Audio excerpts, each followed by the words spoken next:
чародей со своей командой.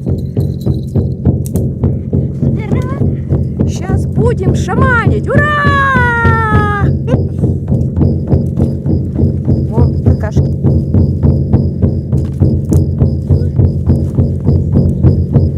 Кострище. Это Толик дым пускает через ноздри и через уши. Толя, улыбнись. Улыбку. Это самый главный наш сегодня член нашей команды. А вот это наша Алмата. Тихо, Алмату будем снимать. Это наша Алмата.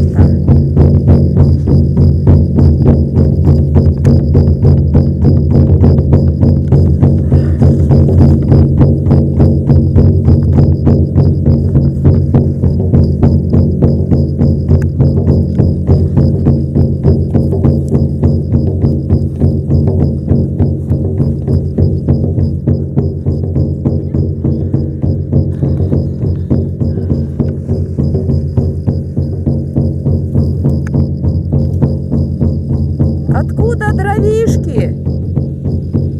Ой, это наша Золушка. Все трудится и трудится, не покладая рук.